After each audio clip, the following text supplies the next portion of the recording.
Hello, everyone. How's it going? It's good to see you guys. Hey, I am Alex Gray. I'm on staff here, and we're excited. It's good to see you for our second week of our dating series. So last week, Kyle kicked us off with some dating myths that culture feeds us. And if you didn't see it, it was awesome. It was really helpful. So I would strongly encourage that you go back and watch it online.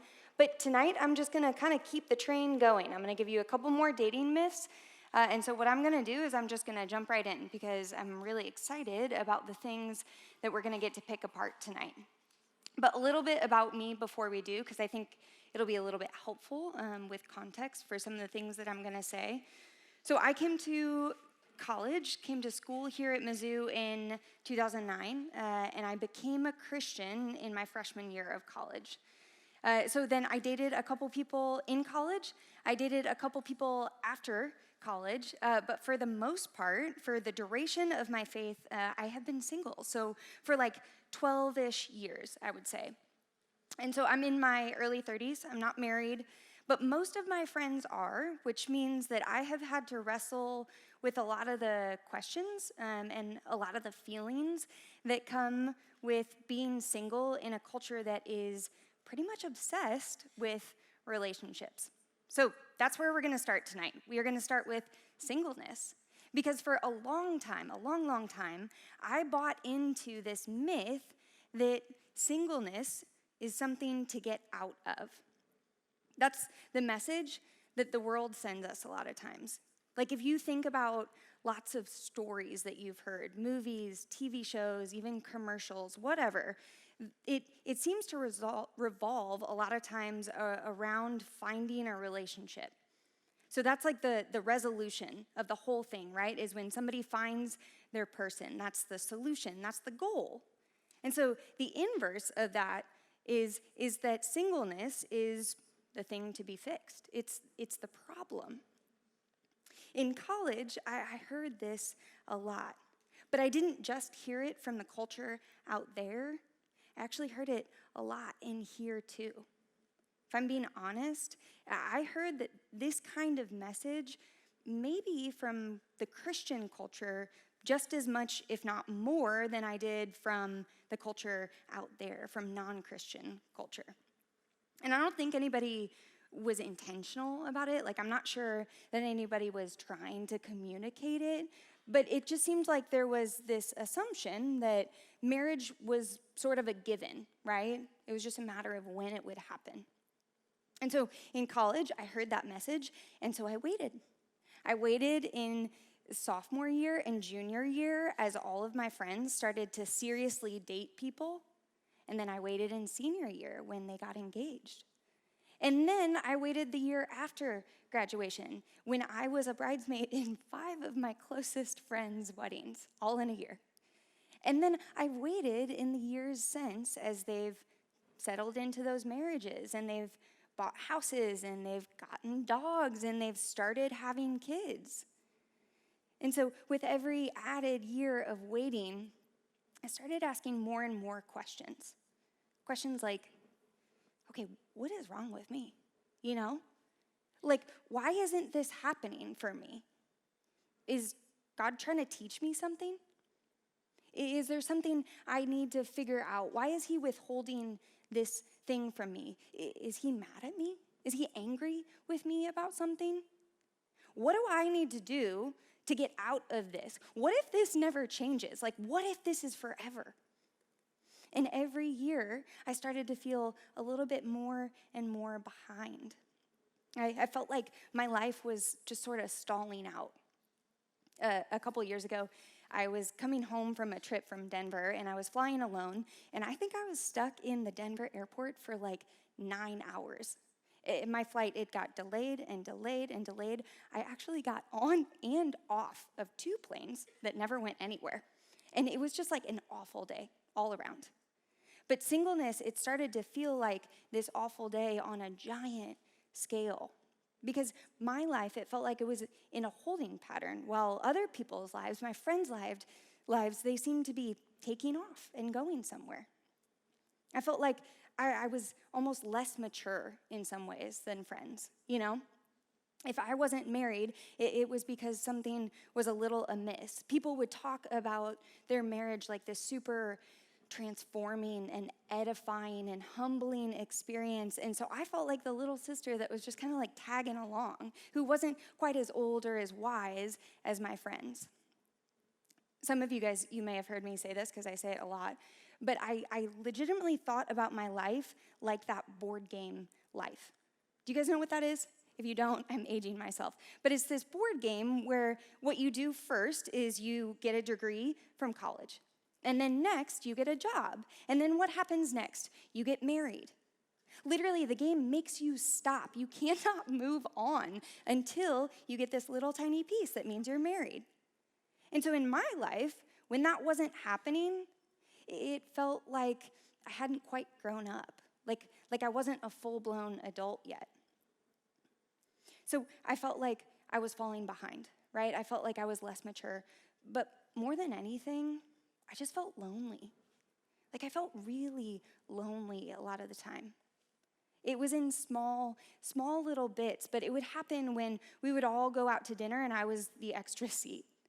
Or I'd be scrolling through Instagram and I would see that like 4 of my married friend couples had gone on this married friend trip that I wasn't on.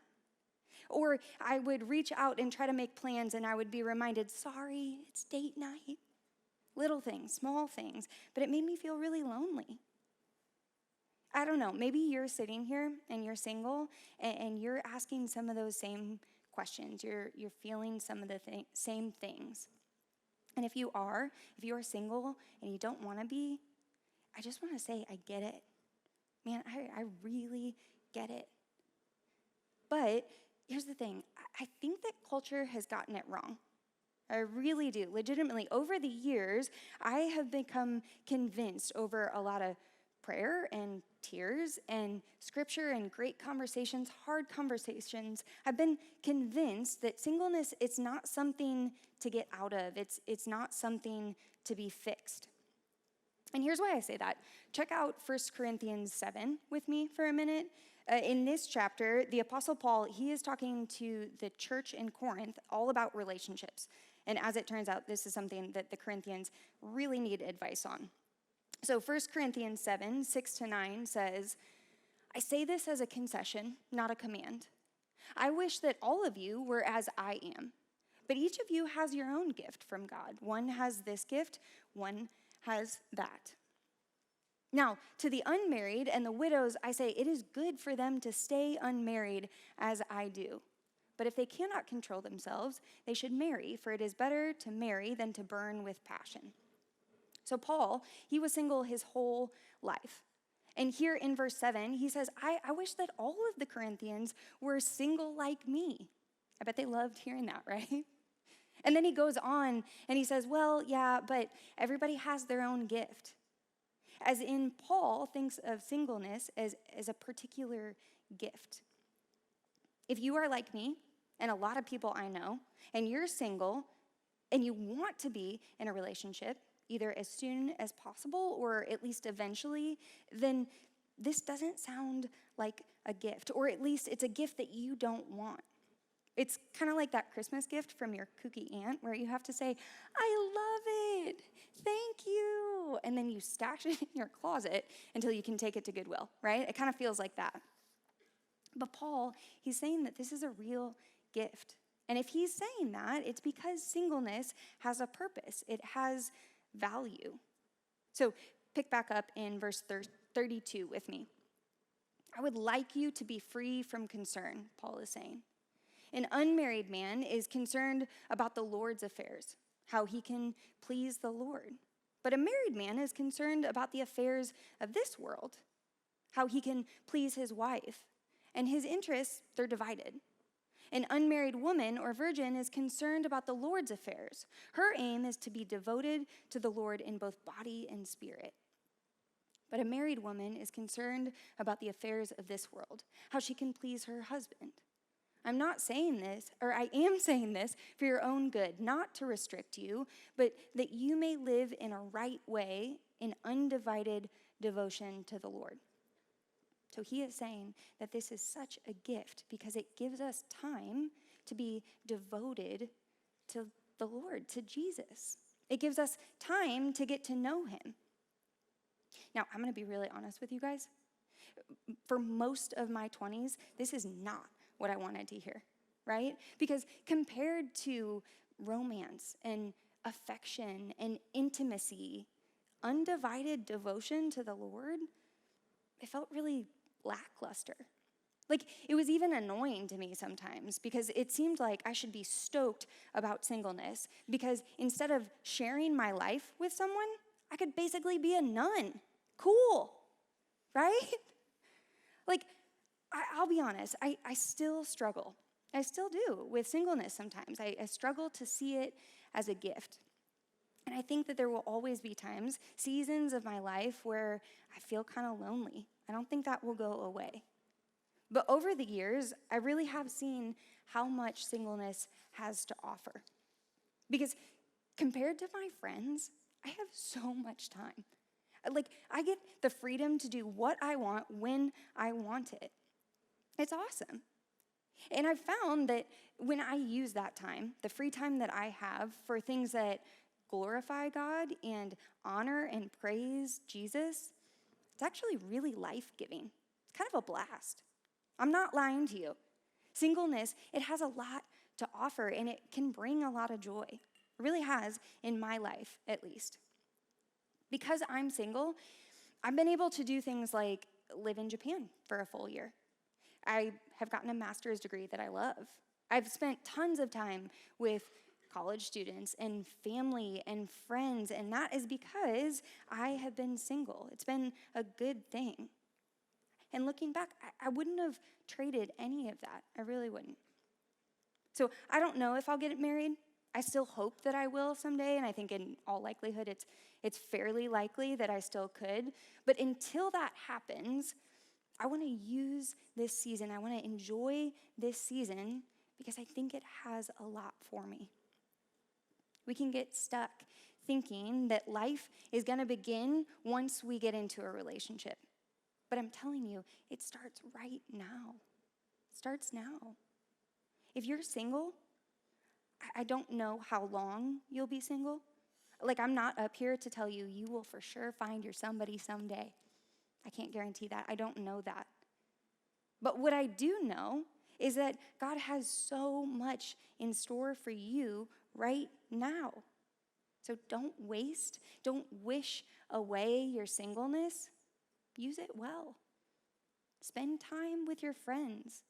Take your classes seriously. Go on trips. Find a place to volunteer. Invest in your church. Spend time praying and being in your Bible, spending time with God. You will not regret it. Okay, we need to move forward. But I could talk a lot on this. I really could, because it's personal, right?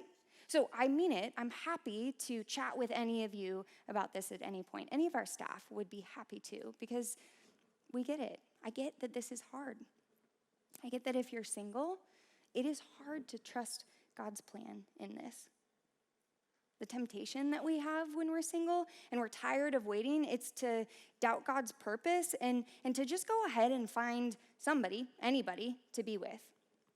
Doesn't really matter who, right? We like being around this person. They like being around us. We're sort of compatible, so let's date.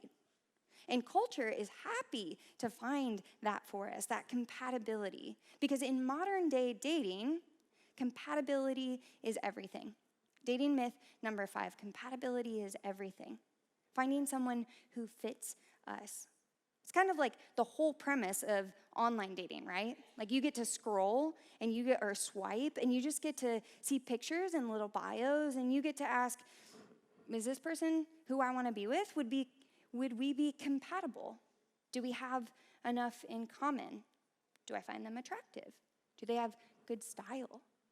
Do they have hobbies that I like? Is their personality a good match for mine? Do they have good taste in music, or do they like country music?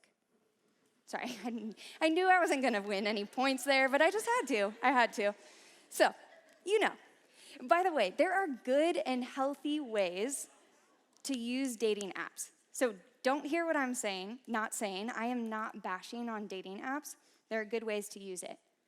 But I think that when we use it in ways that we're just trying to find someone who gives us what we want, I think the question that we have to ask is this working?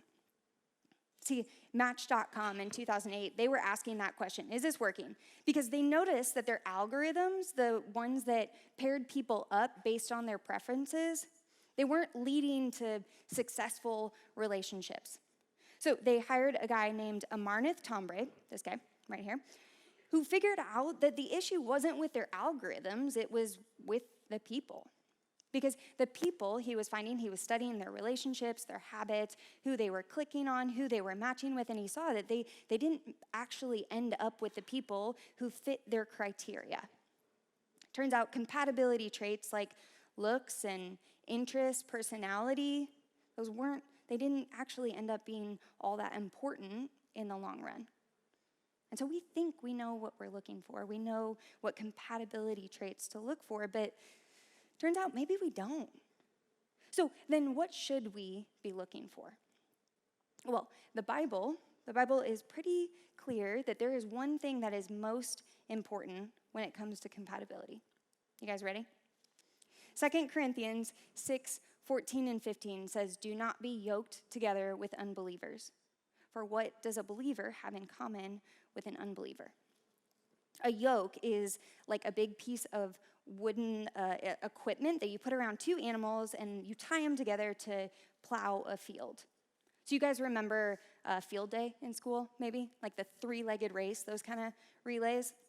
I hated the three-legged race because it just highlighted my lack of athleticism every time. I was like way too small and short to keep pace. I barely knew which direction we were supposed to be heading. And so I was always just a hindrance to the person, the kid, usually a huge boy, that I was paired with because we weren't equally matched. When a Christian and a non-Christian get married, it's a three-legged race, but someone is running towards Jesus and someone isn't. So this becomes an issue even in dating. Either way, you're going to either get tired or you're going to start to veer off course. So Paul says, don't start a relationship with a non-believer. If you want to follow Jesus for the rest of your life, then only date people who are also actively living out a faith, actively, visibly following Jesus too. It's going to be imperfect, right? Of course. They will not be doing this perfectly, but you should be able to see them living out this faith. Sounds intense, kind of black and white, right? But don't shoot the messenger. It's literally in the Bible, and it's called a non-negotiable. I can't tell you how often I have this conversation with people. You know, somebody's telling me about a guy they met, and he's great. He checks all the boxes. They get along so well. Maybe he's perfect. And then 20 minutes goes by, and then, also a small thing, I don't think he's a Christian. And maybe he's spiritual. I'm not really sure, but he doesn't really go to church. This literally came up a couple nights ago with a group of people that I was with. One of the girls, she was telling us about a guy that she was talking to, and we were so in, right? Until she mentioned that he wasn't a Christian. And so I took a step back and I thought about how I wanted to respond, but a friend of hers jumped in. "Don't do it," she said. "I just got out of a relationship with someone who wasn't following Jesus, and I can tell you, I can promise you, it's not worth it." She said, it's going to be an uphill battle. Even if they say they're a Christian, if you're not really seeing it, it's an uphill battle because you're going to either be pulling them toward their faith or you're going to be trying to push them forward. And either way, it's really exhausting. See, it's tempting to date a guy or a girl who we get along with, who we're compatible with. But if that comes at the expense of dating someone who is following Jesus, then we're just going to be settling. And Kyle said it last week, don't settle. Don't settle. The Bible, it tells us what real compatibility should look like. And first and foremost, it's a mutual love for Jesus. Beyond that, though, the Bible is way more flexible. It's more flexible with compatibility traits. And so there are definitely things that make relationships easier, that it's good to ask questions. And so we can ask questions like, do we have the same big beliefs about who God is, how things began, what our purpose is here? And it's okay to ask, like, are our future goals similarly aligned, or are they completely opposite? It's all right to say, do we like being around each other? Do we enjoy spending time together? Are we attracted to each other? Those are wise, healthy questions for sure. However, there is one thing, there might be more, but I can think of one thing that culture says that we got to be compatible on in relationships that is just not true. It's not true. We just don't. And that is sex. See, sex is something that culture says is just a normal part of dating. Dating myth number 6, sex is a normal part of dating. It's part of the deal. And I want to clarify, what I mean here by the word sex, I'm just using that as kind of an umbrella term, right? So I don't just mean the act of sex. I'm talking about being physical. So first base, second base, third, the whole ball diamond, right? Culture just says this is a normal part of being in a relationship. Research in the mid-2000s, it said that 95% of people surveyed in the U.S. under the age of 45 had had sex before marriage. 95%. So that is pretty normal, right? And it's not just normal, culture says, it's essential. A few years ago, 75% of people in the U.S. approved of couples living together before marriage. Most of those people said that they didn't just approve of it, they encouraged it. They said it was a valuable part of testing a relationship. Sex, it's thought to be not just a neutral thing even, but a good thing in dating. But here's what's interesting. Dr. Donna Freitas, she is a professor at Notre Dame. She did a 10-year study with U.S. college students, and she found that roughly 40% of students said that hooking up made them feel profoundly unhappy, disrespected, sad, or abused. No one, by the way, answered that it was awesome, right? The best answer that she got was fine. A different study in 2005, it found that the response of college girls who had multiple sexual partners the response they had was mostly characterized by regret.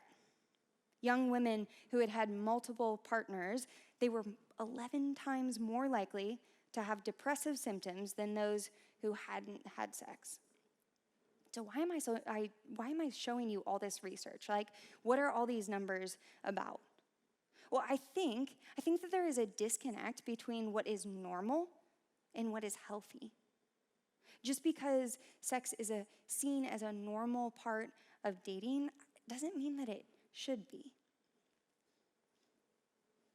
1 Thessalonians, it talks about sex like this.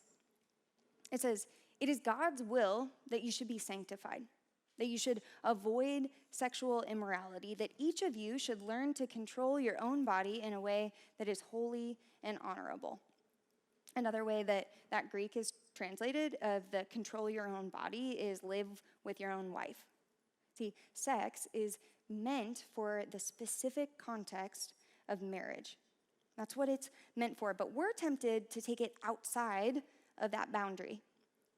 Think about it like fire, right? Fire is a great thing. It keeps people warm, provides light, but if we take it outside of its contained boundary, it can get dangerous really, really quickly. My family, we have a cabin in southern Missouri, and last summer we had to get rid of this giant, massive treehouse. So this is it on the ground. After a lot of discussion, we decided that the best thing to do was to pull it down and then make a really big bonfire. So that is what we did. You guys might be judging me right now, but this was awesome. It was really, really cool. Right up until, though, I looked up, and about 30 feet up in the air, there was a tree overhanging our large bonfire. And I noticed that as the flames climbed higher, they were very close to catching the bottom leaves on fire. And so our family, we scrambled to put on pre-filled buckets of water. We're not dumb. We thought this through. Pre-filled buckets of water on the fire to tame it. And we got it out just in time. But it was scary, right? Because what could have happened is it could have lit this tree on fire, and then the forest could have spread, and it could have destroyed the place that we love the most in the whole wide world. Fire is good, but it has to be contained in the right boundary. And sex is the same way. Sex is meant to stay within the boundary of marriage. So chances are, you have heard Christians tell you this before. This is probably not a huge surprise that I'm up here saying this, but I think it's worth me saying once more because every other message that we are getting in the world today says that sex has no boundaries. But I think that's a myth. It's a myth, and it's a super destructive one. See, the vast majority of us in this room, myself included, are not married, which means that we have to fight to follow God's good and healthy design for what sex should look like.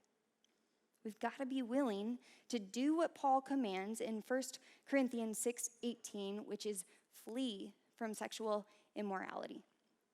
Flee, run from, do everything that you have to do to avoid the things in life that make sex so enticing. And I know that this is really difficult, right? Like it feels almost impossible at certain points. And we are not going to do this perfectly. We're not ever, unfortunately, until Jesus returns. So there's some grace in that for sure, but we're still called to fight. So we've got to do certain things. Like we've got to cut things out of our life that normalize sex. So that might mean like you stop watching a wildly sexual TV show. Or it might mean that you unfollow certain Instagram accounts. It also might even mean that you end a relationship that you're in. Could mean that. We've also got to make changes that help us keep our good boundaries. So leave your phone in the kitchen at night so that you don't get on websites that you shouldn't be on. Or read in the morning instead of fantasizing about a relationship. Or keep your bedroom door open when your girlfriend or your boyfriend comes on over.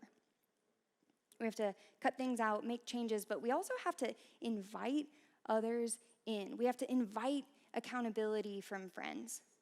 And this one is super uncomfortable, 100%, right? But we have to talk to them about the things that we're failing in. We have to give them permission to ask things like how far we're going in our relationship. See, God's design for sex, it is better than culture's, which means we need to fight hard. We need to fight hard against what the world is telling us. It's going to be worth it, but like I said, it's going to be really difficult. And we will fail, maybe often, maybe regularly. So I want to say, if you are someone who has had sex in the past, or you are still continuing to have sex today, I am not saying these things to make you feel ashamed or defeated or isolated or spotlighted. I am not interested in that. And God isn't either.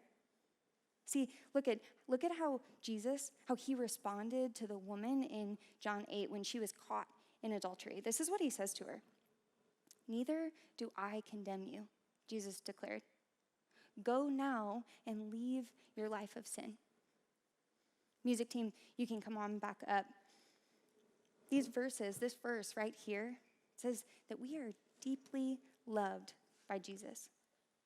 That he has his arms wide open to us, no matter what our past or our present looks like.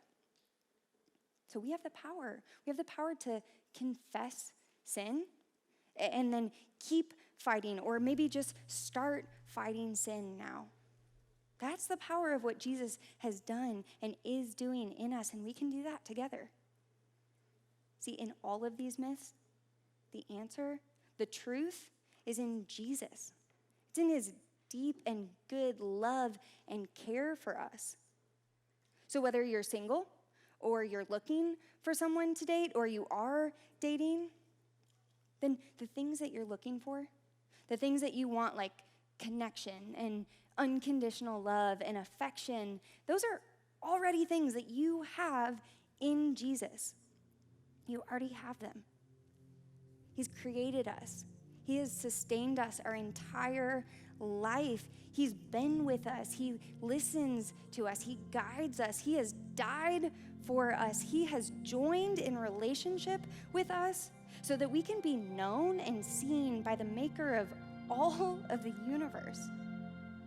So whether we date or we don't date, let's do it with the acknowledgement, the knowledge that we have everything we need, everything we could ever need in the one who knows us completely. We have everything we need in Jesus. Amen.